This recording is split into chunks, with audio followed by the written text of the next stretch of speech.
Go Birds, fuck ICE, and free Palestine. Thank you. She's awesome. On God, we're gonna have Hannah Einbinder on the show for sure. No, Hannah, that wasn't brave. Guest column. True courage would have meant calling for peace, for coexistence, for the humanity of both Israelis and Palestinians, even if it risked boos instead of applause, writes Israeli activist Hen Mazik. Of course, Hen Mazik wrote this article. Don't know why he gets any play whatsoever still at this point. Anyway, but yeah, of course, she never let a good deed go unpunished. Hen Mazik, sponsored by the Tel Aviv Institute.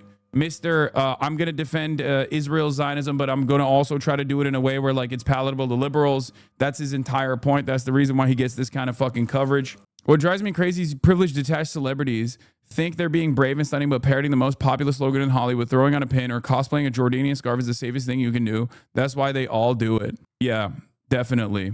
Famously easy thing to do in Hollywood is be openly pro-Palestine. This was Javier's quote about not working with Israel. Yeah, this is... a company that you're going to go into business with is in business with Israel. What do you do? I won't work. I cannot work with somebody that's justify or support the genocide. I can't. That's as simple as that. And we shouldn't be able to do that in this industry and in any other industry. Today in Madrid, in Spain, the cycle, La Vuelta, the bicycle tour, it was stopped by thousands and thousands and thousands of people on the streets marching, saying we can't allow the team of Israel being in this tour, so it's whitewashed. The world has changed, and what we are witnessing is a genocide, as I said in your show, in 4K alive on a daily basis. This has to stop. Meanwhile, this is Paramount's response to the boycott. Paramount has spoken out against filmmakers for Palestine for boycotting Israel in the industry protests of a Palestinian genocide. They stated that if it feels wrong to silence individual creative artists based on their nationality, it feels wrong. Nothing to say about Israel silencing Palestine's creative artists based on their nationality, Paramount? I mean, yeah. Someone says examples. Israel's committing a genocide. It's the ultimate silencing. But I'm glad that there are initiatives such as this one. This is a creative boycott. Okay, that's great. It's a creative boycott and it's a good first step. I'm glad that people are taking the initiative. I'm glad that people are exhibiting that bravery. To say that this unimaginably sophisticated multi-billion-dollar propaganda apparatus, it's easy to stand against that, especially in an industry like Hollywood. Like, do you guys not remember what happened post-October 7? There was a megastar at Creative Artists Agency, which is one of the largest. It's the most successful and the largest agency on the planet. It's the largest Hollywood agency and the biggest Hollywood agency. It's the most famous Hollywood agency. It's them and WME. I've been rep by both in the past. And let me tell you, CAA and WME are the two top agencies in Hollywood and have been forever. Well, at least since CAA was created. And basically, there was a top agent at CAA that basically said, like, Israel's doing genocide. This is really messed up. And they tried to fire her. And the only way, the only reason why she wasn't fired was because Tom Cruise had to intervene. It was Aaron Sorkin's own agent. Aaron Sorkin dropped her. All of her clients dropped her. Okay. Tom Cruise, who is basically the guy, right? He is the god of Hollywood at this point. He had to intervene and say, this is not happening. You're out of your mind. That's the only way that she kept her job. They have fired Melissa Barrera and numerous other actors and actresses in that process. Okay. The notion that like this is an easy thing to do is ridiculous. If it was, a lot more people would do it. Even at this stage where it's obvious that you have the people's backing. If you're saying fuck Israel loudly and proudly, okay? Even if the overwhelming majority of the population is on your side, those in positions of power are not. And they are still trying to advocate. They're still trying to basically demand a completely alternative perspective, a completely alternative reality, one where actually moneyed interest is more important than our collective conscience. They are trying to present a totally separate reality in places like Hollywood, in places like DC, where they're like, no, actually, you still can experience tremendous penalties if you speak out against the apartheid state currently doing a genocide, even if every single person recognizes it. Okay? But it is the solidarity that you see from people in positions of power, from people with prominence, that allows others in similar circumstances to find the courage within themselves to also speak out. Okay? That's it. We have the numbers and we have to use them. We have the numbers and we have to use them. There's no other way out of this. Okay? Now, of course, Paramount is saying that because they're like super, super duper pro-Israel. Fuck Oracle, fuck the Ellisons. Obviously, Larry Ellison just passed Elon Musk to become the world's richest person. He's donated millions to a foreign army, the IDF, and other Israel causes. Elon obviously is also super pro-Israel as well. We'll talk about that in a little bit. Now his equally fanatical pro-Israel son is buying Paramount and CBS for Barry Weiss to run and trying to do the same for CNN. Okay? I'm rarely impressed with celebrity displays of solidarity, not due to suspicions of opportunism or whatnot, but because so often they're painfully timid and hesitant, concealing their political stances with euphemisms, or softening them with disclaimers on both sides of them, or refusing to name the perpetrators. These silly linguistic tricks meant to appease all sides end up rendering well-intentioned gestures hollow and perfunctory. Such reticence does nothing to raise the ceiling and is a complete waste of social capital. In the case of Bardem and Einbinder, however, it wasn't the keffiyeh or the ceasefire pin that were impressive. It was Bardem's full-throated explicit call for commercial and diplomatic blockade and also sanctions on Israel. It was Einbinder's Free Palestine instead of the feeble women, children, etc. i.e., instead of taking the easy route of talking about Gaza as if it's an unfortunate natural disaster, she opted for adopting the slogan of our movement, a slogan rooted in anti-colonial struggle for land and liberation, coupling it with the local struggle against ICE, and later denouncing Israel as an ethno-nationalist state that must be exiled outside of American Jewry. It was the choice to use their few minutes on stage or talking to the press to move beyond the symbolism of the pin and the scarf and into some form of tangible action, albeit limited to their field, vowing to cut ties with those complicit in genocide. That's right. That's how you do it. Speaking of which, let's do the Noah Wiley. This morning, the long Emmy. You're 1,000% shadow banned on Twitter. I remember before Elon used to get regularly 60 to 30 to 60K likes. I know. Of course, Elon is probably tweaking the algo a little bit. He's petty enough to do that. It's not surprising to me if he is doing some shit like that. What a dream this has been. Oh my goodness. To anybody who's going on shift tonight or coming off shift tonight, thank you for being in that job. This is for you.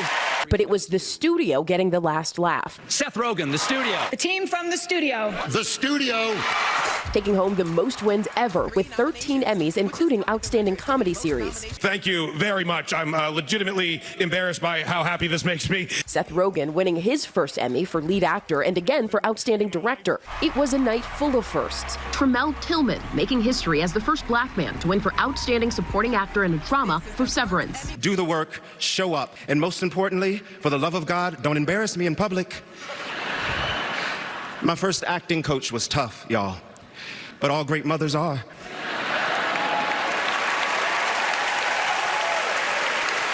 Mama, you were there for me when no one else was, and this is for you.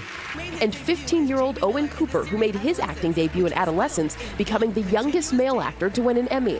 So I think tonight proves that if you listen and you focus and you step out your comfort zone, you can achieve anything in life. Andor. Bro, the culture has shifted so much that we got dudes with the ramen noodle zoomer cut winning Emmys now, dude. Isn't that crazy? What a crazy state of affairs, you know? We got broccoli haircut zoomers winning Emmys now. It's crazy. It's crazy. Man, be nice, he's 15. Have you seen Adolescence? No, because as you guys know, I'm not woke. I'm anti-woke, and that seems like a woke show. I love Donald Trump. He's the best. Okay, W. Grift. Hell yeah. All right, let's continue. The critically acclaimed Star Wars series winning 5 Emmys, including Outstanding Writing for a Drama Series.